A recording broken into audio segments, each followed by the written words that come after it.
ইতিমধ্যে সময় এখন বাজে 12টা বেজে 40 মিনিট। আমাদের খিচুড়ি রান্না হয়ে গেছে। এখন একটু টেস্ট করব, দেখি কেমন হয়েছে স্বাদটা।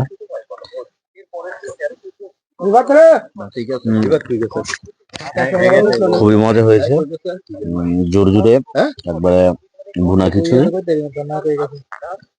অনেক সুন্দর হয়েছে। খিচুড়িটা আসলে অনেক সুস্বাদু।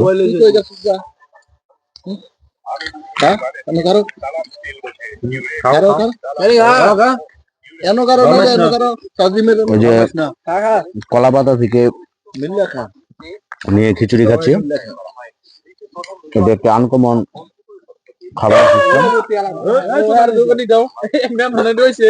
খুবই মজা হয়েছে।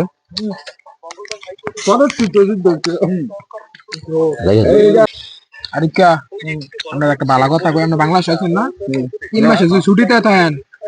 আমাদের আজকের এই খিচুড়ি রান্নার প্রধান বাবুর্চি ছিল আরিফ মির্জা ভাই, সাথে ছিল আশিক, তারপর তাদেরকে হেল্প করেছে জুবায়ের, কাউসার মির্জা, সাদিম মির্জা এবং আশরাফুল। খুবই সুস্বাদু খিচুড়ির সাথে।